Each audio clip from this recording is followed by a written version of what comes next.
رضی الله تعالی عنہ رسول الله صلی الله علیه وسلم ته تشریف یوړو.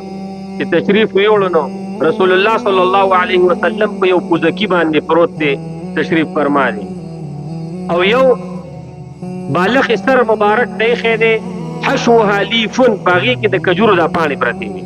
او دا پوخه چې دا د څرمنې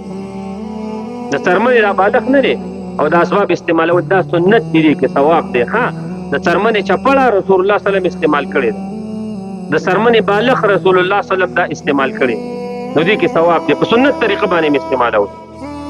عمر رضی الله تعالی عنہ چې کله رسول الله صلی الله علیه وسلم خاطر تشریف ورلو رسول الله صلی الله علیه وسلم را بیدار شو نو په دې اړخونو مبارک باندې د پوزکی غټ غټ داغونه نخې تر راغلي نو عمر رضی الله تعالی عنہ خفه شو ورته وی ادعو الله یا رسول الله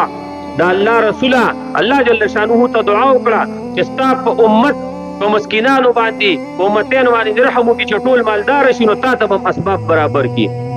نو رسول الله صلی الله علیه وسلم ورته غوسه شو او انت یا عمر افانت یا عمر اے عمر تم داسې خبرې ماته کې ته خو زما وزیری ستا په وجه باندې خو الله اسلام ته عزت ورکړي تم دا خبرې ماته کې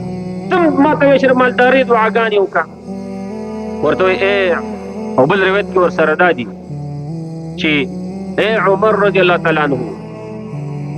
عمر تعالی عنہ ته مثال کې دا ورکړه چې وګوره کسرا د ایران بادشاهانو د روم بادشاهانو وګوره مزي کوي نو تا ته به موږ ښایسته اسباب برابر کړی وي د وده کېدو به د ښایسته تورشکونه وي ښایسته کپړې به دې وي ښایسته راغوستلو اسباب به دې وي. رسول الله صلی الله علیه وسلم ورته فرمایي هغوی ته خو الله پاک چیزي وکړله په دې دنیا کې ورته هر څه ورکړه آخرت کې د هغوی حصه نشته. او بل وایي ښه د الله نه دا اسباب وغواړم آخرت ته موږ دا اسباب ساتلي په آخرت کې به الله جل شانه موږ ته دا اسباب راکړي. زما ستا رسول الله صلی الله علیه وسلم پروت په پزکی باندې دی په بدن په نازبین بدن باندې په ښایسته بدن باندې په هغې باندې ټاپي راښکاره کېږي مو تا ښایسته پاسته کټونو کې د پاسه پې تورشک تولیه پرتی ډبل بیډ شته دی په هغې کې پوم شته خو د الله شکر نه ادا کوو نه ادا کوو که نه مونږ یو الله دا نشته او دا نشته او دا نشته ما خو درته ویل دا سترګې چې الله درکړي دي بس په دې باندې د الله شکر ادا کړه که دا درنه والي څه به کې دا الله د سماعت غوږونه الله درکړي که دا د نه والي څه به کې دی چا خبره به هم نه اوري نه به د دین خبره اوري نه به د دنیا خبره اوري که سترګې درنه واخېستې د دنیا یو رنګیده به ونه ګوري نه به قرآن ګوري نه به بل څه ګوري نه به مونځ ته راتلی شي که دغه ژبه درنه الله جل شانه واخېسته چې هر څه خولې ذایقه دا ذایقه ختمېږي یو وخت انسان عمر چې څومره پخېږي د ژبې دا ذایقه نه ده دا ټیسټ چې ورته انګلیس کې وایي دا ختمېږي وروره بیا چې هر څه خوري سم الوګان به در باندې لګي پته به درته نه لګي چې دا خوږ چیز مې وخوړ او که تریخ چیز مې وخوړ نو که دا درنه الله جل شانه واخلي څه به کې ګوره زمونږ ستاسو په علاقه کې ډېرو خلکو چې دی دا ډینګي تېره کړله په هغې کې به د ژبې دا ذایقه چې دا به کمزوري کېدله نو تاسو کې چې چا ډینګي تېره کړې وایي او هغه چې ستاسو د خولې نه ذایقه تلې وه نو ستا د خولې خوند به څومره خراب و بد به وکړه نو لږ وخت دپاره الله جل شانه دا نعمت واخېسته لږ وخت دپاره بېرته درته راځي خو لږ وخت دپاره نو څومره خفه وي چې الله دا خو چې هر څه خورم ما ته پته هم نه لګي چې دا تریخ دی دا تروش دی دا خوږ دی دا څنګه دی الله نو دغه رنګ یې ذایقه د خولې که الله واخېسته دا څومره لوی نعمت دی ساده کړ نو هر څه الحمدلله ډېر دی او هر څه ښه پرېمانه دی. ابو هريره رضی الله تعالی عنہ فرمایي زما د الله په ذات باندې قسم مسلمانانو چې ما د رسول الله صلی الله علیه وسلم شاګردان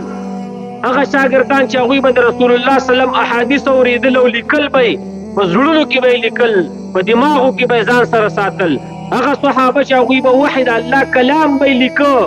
د ځان سره به یې ساته وایي ما اویا کسه د رسول الله صلی الله علیه وسلم صحابه د صفي صحابه د مدرسې صحابه لیدلی دي چې هغوی به یو څادر و ګوره نه به پټکی نه به ټوپۍ وه نه به جرابې وي صرف یو څادر به ورسره و نه به پرتوګ نه به کمیس و وایي ما داسې صحابه لیدلی دي چې هغه صحابو به د چا سره به څادر دومره لنډ و په دې سټ کې به یې ځان ته واچاو دې کونډو پورې به یې عورت خپل پټ کړ داسې صحابه وو چې هغوی به څادر په ځان باندې راواچو دې پوندو پورې به پکې ځان پټ کړ او قسم په الله وایي داسې طالبان مې د رسول الله صلی الله علیه وسلم په دې مدرسه کې د اصحابو صفه ولیدلي دي د رسول الله صلی الله علیه وسلم برای راست شاګردان چې هغوی به پاڅېدل نه او ځانونه به یې داسې کړي وو کپړې به ورسره ډېرې کمې وي که چېرته پاڅېږو عورت به هم ښکاره شي. شکر وباسه